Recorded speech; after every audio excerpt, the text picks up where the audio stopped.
So a week back, I hosted an AKC ACT event, so American Kennel Club Agility Course Test.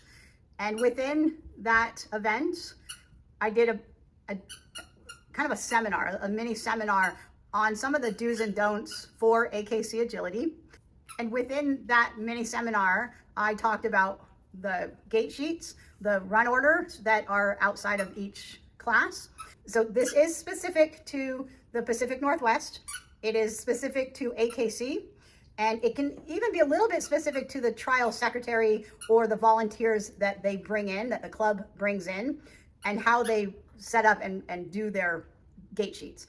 So for every single trial, the gate sheets that have the run order on them should be outside of every single class that is run. Now, some volunteers set up all the gate sheets in the morning, and they are hanging out near the ring that they're going to be run in on boards. Sometimes they put them all one behind the other. But the class that's upcoming, either being built or is being walked, will have an active gate sheet set up that the exhibitors need to check in on. And so that's what I'm going to talk about here. I'm going to talk about how we check in, how we talk to each other on the gate sheets rather than actually talking to each other in person.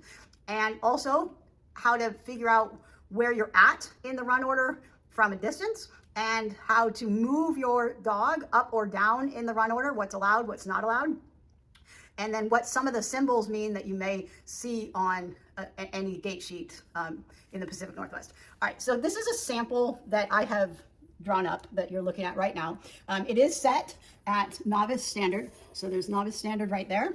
I put in this walk run as right here because when you get to the larger classes and there's 30 plus dogs in a class, the trial secretary or the club will split the walkthrough. And so you will find that it's either, and it goes in, depends on how many dogs are in the class, but in general, the walkthroughs are split 4, 8, and 12s. Sometimes the 16s have their own walkthrough, and then 20s and 24s are generally combined.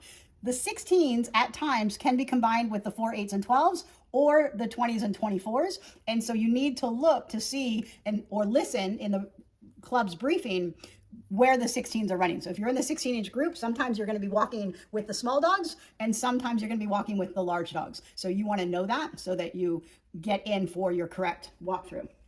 All right, so this example is also set up small to tall. Sometimes they will run them tall to small. All right, so let's look at some of the common things that you need to do in order to check in. The first one is most people come along and they put a check mark next to their dog's name. So they find their dog, they check them in, and they put a check mark next to their dog's name. So this is really common. Doesn't matter what color it is. It all depends on what color is available and not run out of ink. So you will see all different colors as far as check marks go on the run order. So everybody needs to tell the check on here whether or not your dog is going to be running.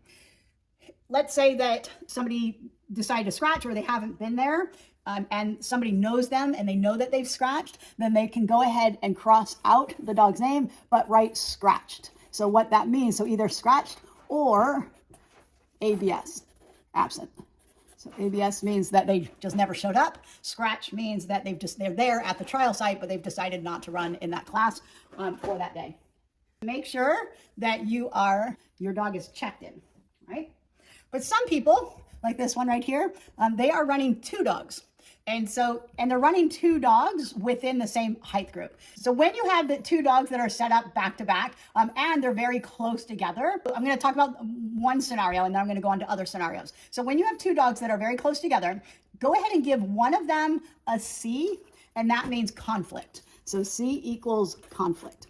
And you can be conflicted within the same jump height because you have to go and get your other dog. So you just want to let somebody know. In fact, I would probably put the C on the second dog because they're the ones that are going to be, so you've just run Liam and then you have to go and get Lizzie. So you're going to be in conflict potentially with Lizzie if you start to run close to having to go back in, especially if there's only three dogs in the jump height, or even just two dogs in the jump height, then you definitely want to put a conflict next to your name so that they know that you haven't just disappeared.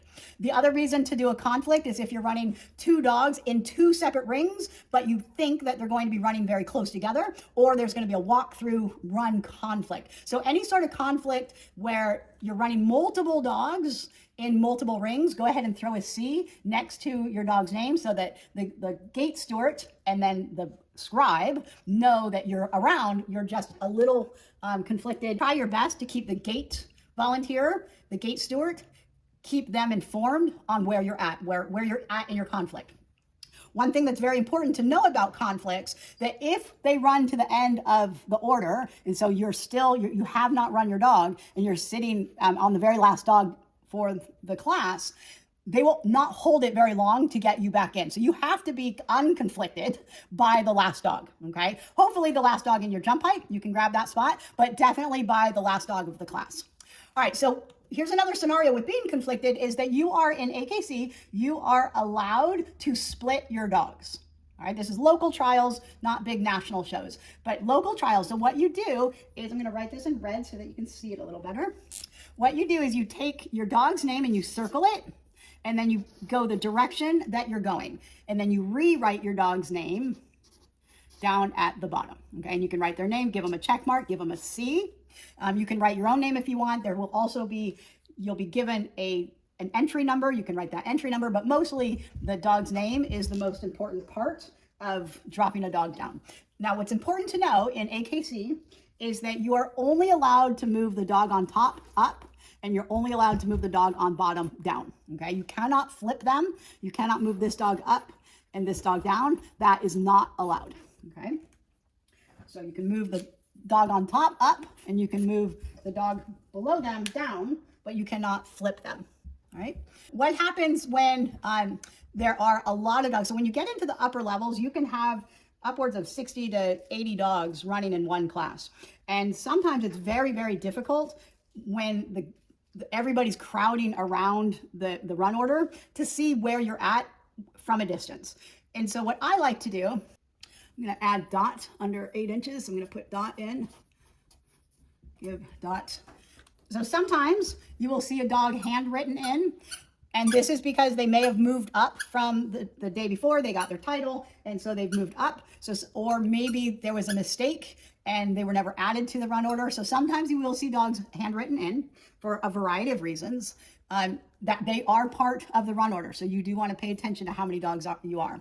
So what I like to do is, for the dog that is my dog, I come over into this blank space over here, and on my dog's line, I will write a little symbol that I use that equals my dog, okay? And so I'm gonna put Eli down here. So Eli's looks like that, okay? So that tells me that when I'm looking at this from a distance, that Eli is mid-run. And what I can see is when they start crossing dogs off for those that have run, so as soon as the dog enters the ring, the gate steward will cross their name off. So all these dogs start to get lines across their name. That means that they have run. So these dogs are in the ring or have been in the ring. And so I can see my dog way down here, how close I am to these lines from 20 feet away. And so if you, instead of crowding the gate steward and getting your dog into kind of a mix of people's legs, is if you give them a little symbol, then you can see that symbol from further away. And not everybody puts symbols on their dogs, but it's quite common for dogs to have little symbols that kind of represent their name. So this is Sky, giving her a little cloud. This is Dot, so that's how Emma does Dot. So giving yourself a little symbol gives you an eyeball view of where you're at, where the ring is at in run order, without having to get right on top of the gate steward. Another thing that I do personally is I like to get my dog out a certain number of dogs prior to bringing them in. And so when the classes are really big and I don't want to sit around with my dog, so the last thing I want to do is get my dog out too early and sit ringside with him waiting for a turn when I don't need to.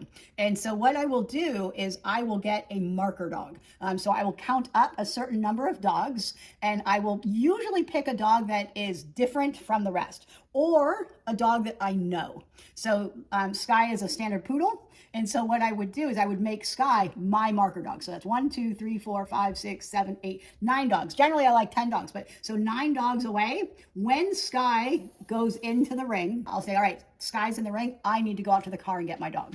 So I buffer a certain amount of dogs to let me know how far away I need to go and get my dog. And then I have another dog, another marker dog that's closer in my run order that I watch go to the gate. So if I'm 3 dogs away from Rocks here, so Rocks is my second marker dog. So when Rocks goes in, that means that I need to start thinking about moving closer to the gate. The gate steward will generally call out 3 dogs ahead. So if Summer, they'll say Summer is in the ring, Tula is at the gate, Liam is after Tula, or they'll say a jump height change, then Liam. So a lot of times they will call out that there's a jump height change coming, or they'll say last dog this height. That means that there's a jump change, then Liam is going to go next. One of the most common things that new handlers do is they crowd with their dog at the entrance gate and at the exit gate. So let me talk about the entrance gate first. Don't crowd the entrance gate. 1, it's not good for your dog, but 2, it kind of just makes everybody stressed. So the gate steward's going to call out 3 dogs. If you have a marker dog and you watch your marker dog go to the gate and go into the ring, then you should have a feeling of how far away you are from you entering the ring yourself. And so you don't want to be navigating other dogs around you if you don't have to. And just because it's stressful for the dog, and it's not only stressful for the dog that is waiting to go in, but also stressful for the dog that's 8 dogs out. They don't need to be right at the top of the ring. So hang out in a corner. The most important thing when you hang out further away is that as the dogs do get closer and closer to your run, that you start to listen for your dog's name from the gate steward. And when they call your dog's name, try and make eye contact or just give them a signal that says we're over here in the corner. So it's your job as the exhibitor, as the handler, as the competitor, to pay attention to when you're supposed to go in. But it's courtesy to let the gate steward know where you're at. And so you can hang out pretty far away, and as long as you know that your name's about to be called, be closer to the gate steward so you can say, we're here. And then if you do have a reactive dog or a dog that really doesn't want to be near other dogs, then tell the gate steward where you're at so that when you do get coming up to the gate, that they can track you down a little bit easier, a little bit faster. So don't crowd the entrance. Stay off to the side, but listen for your dog's name. And when they say Eli's at the gate, then be walking towards the gate and ready to go into the ring next. One of the biggest things that handlers can do for any club is to be ready. If every single competitor takes a full minute to get into the ring, we are adding hours to the day. Even 30 seconds.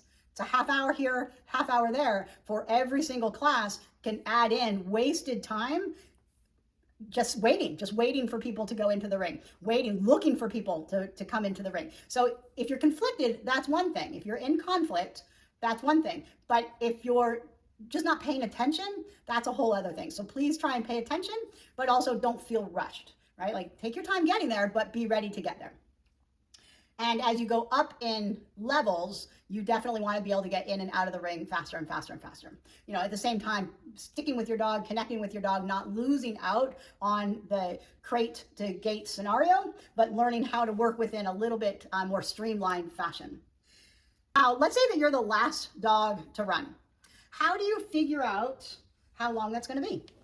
If you need to potty your dog, if you want to go walk your dog, if you want to go exercise your dog, how long does it take to move through 15 dogs? For standard classes, you can generally anticipate 2 minutes a dog. For jumping classes, it can be 1 minute a dog. All right, so Tucker, by the time the first dog goes in, Tucker will be about 30 minutes later. Okay, roughly. That is a rough estimate. For fast classes, that can be even, I would put that closer to 1 minute. And for Premier, or time to beat, I would put at 1 minute. And then Premier Standard and Premier Jumpers will be similar to regular standard and regular jumpers with weaves. Sorry, JWW. Keep in mind that this run order is, it's set in stone as far as, you know, the dogs that are coming in pretty much. But just keep in mind that not everybody checks in and not everybody shows up for their runs. And so even though they're checked in, they may come in right at the last minute and right scratched, and now they're gone, right? And so you may come up in the run order a little bit sooner than you thought. And so when you're done walking your course, go and look at all the people that have checked in, figure out where you're at, how many dogs are in front of you.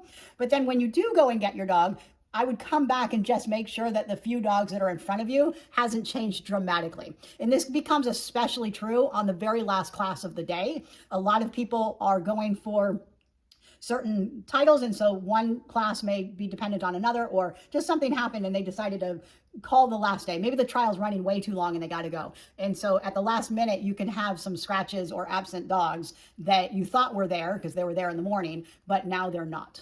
So just something to keep in mind when you're figuring out where you're at in the run order. All right, I think that's it. Good luck at your first trial. Have fun.